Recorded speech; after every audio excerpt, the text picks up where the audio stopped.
What up, Long Beach? Welcome back to the 562.org. It's Tyler. And Mike, and this high school football championship video is brought to you by Naples Rib Company. All of our football coverage this year is sponsored by the Terry Donahue Memorial Showcase, the largest free recruiting event in the state. And all of our St. Anthony coverage this year is sponsored by Jane and B.I. Mays, class of 1949. All eyes on Clark Field hosting the Division 10 CIF championship game. St. Anthony taking on Silverado. And for first-year head coach Jeff Magdaleno, he's got the Saints rolling, winning 8 of their last 9 games to get to this spot. Yeah, Mags woke up looking for the broccoli. Tyler, Junior Jeremiah Taufi, a big part of their semifinal win, but it's going to be a tough test for this Saints defense. Hawks with a high-powered offense led by dual-threat quarterback Jace Weiss had 7 total TDs in the semifinals, and he's got some big playmakers in Syer Foster and Jarmari Tharp on the outside. And really for the Saints, they started out 0-4, but now getting to host a CIF title game on their home field, a great turnaround. Both these teams at 8-5, St. Anthony looking for their 3rd CIF title, Hawks looking for their 1st.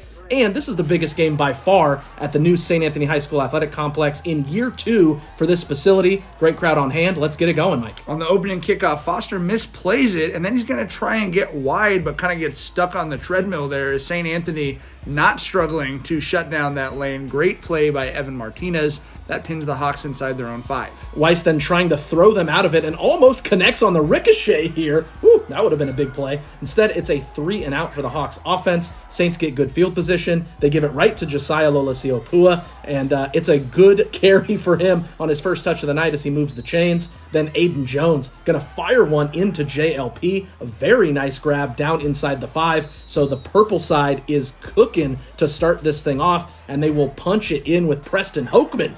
Great start for the Saints as they're up 7-0 within 3 minutes, Mike. Look how geeked they are. Hokeman puts up 7 for all the angry running backs out there. A great start for the Saints. Couldn't be any better than things continuing to go well for the boys in purple in the first. Weiss under duress, throws it up, and there's JLP with the INT. Return to the Silverado 40. What you know about me. Another big play for the Stars senior. The crowd was loving it. The JLP chants were going up, and everything was going the home team's way. But credit to the Hawks. They shut down that St. Anthony running game tonight. They were really physical up front and did their thing, and all they needed was one play to get the rhythm on offense, and there it be. The deep ball for Tharp. He would go out of bounds there, but he says, hey, just give me the rock, man. I'm trying to eat. And they do just that. They go right back to him for the score. The extra point was blocked, however, so St. Anthony's still holding on to the lead at 7-6 late in the opening frame. And he is the Tharpish tool in the shed, Tyler. Whatever you so they're looking Mike. for him. Saints look to answer with a big play of their own as Jones connects with Andres Mendoza down the sideline. He's been such a great target for Jones, but Saints struggling to maintain those drives, and they will turn it over on downs. And after the offense looked broken, the Hawks were able to put it in Weiss, and that seemed to fix it as he's going to scamper for a nice gain. Then the touch pass over the top to Jaden Pauling for the big gain. That was a nice grab. And then on the next play, quick as a jackrabbit, they go back to Long Beach Pauling for the score as Silverado leads 13-7 here midway through the second quarter. The Hawks are looking for more points before the half. The dump off to Dallas Kinchelow is going to produce a big gain for that playmaking Hawks offense. And then with time running out, Weiss running out of the pocket, did a great job making guys miss. He will be pushed out inside the 5 with just 1 second left in the half. And it's going to be Isaiah Molina lining up to kick the field goal. He drills the short one as time expires, giving Silverado a 16-7 lead at the half, scoring 16 unanswered points. Yeah, so a bounce back for the visitors there as they're able to tack on some points. Saints get it first after halftime, but the opening drive does not go to plan as Jones is going to be swallowed up for the sack. But when the Saints get it back, they finally find their passing game and get a rhythm as Jones goes to Mendoza again for another chunk play down the sideline. Then they're able to swing it out to JLP, who's going to give us a trademark cutback right there. Woo! As he's going to move the sticks for the Saints. And at this point, they finally got some offensive rhythm. They'd kind of been looking for it, searching for it throughout the night, and this was the drive that they started to click.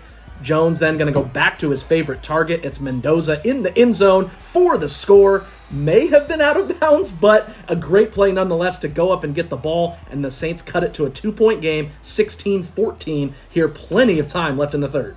Momentum back in that bright purple. Hawks looking for the answer, and Tharp nearly hauls in a one-handed grab, a little bit of foreshadowing there. St. Anthony gets the stop, Tyler, but you do have to remember that play. Saints with good field position, driving to try and take the lead here behind Taufi running well, but the Hawks were ready for him to get the rock. This tackle for loss is going to set up a 4th and 7 for the Saints. Obvious situation to go for it. They put it through the air, and it's turned over on this drop. A tough moment for the Saints offense. And remember that play earlier for Tharp? This time, he hauls it in. The left hand is all he needs. Jamari Tharp, Jamari Tharp, 67-yard touchdown to put Silverado up 23-14. He had 5 catches for 139 yards and 2 scores, and the hits kept coming for the Saints as Taufi, fighting for extra yards, the ball pops out and goes right to the Hawks as they get a crucial turnover here. The Saints again driving in Silverado territory. He was on a defender when the ball popped out and was never down. The bounce is just not going the Saints' way tonight. No, and, as head coach Jeff Maglano acknowledged, they've gotten a lot of those bounces, but not tonight. Hawks then able to put it away in the fourth quarter. Weiss to Foster, Australian for insurance touchdowns. Silverado able to shake off a slow start and win this one on the road. 30-14 is the final as the Hawks come to Clark Field and get the win. Definitely an impressive performance for them. But congrats to St. Anthony on a terrific season. Nothing to be disappointed about. You've got a first-year head coach in Jeff Magdaleno, like we said. Also a first-year AD in Vincent Nolasco. So they've got to be pleased with how the Saints turned it around this year. And congrats goes to Silverado for the first time in program history. Silverado gets the gold. And congrats to Wilson High alum Karan Jones on the victory for his team coming back home to Long Beach to grab the plaque. This wraps up football season in 2024 at the 5-6-2, but obviously a ton more action coming your way this school year and as we look to next season.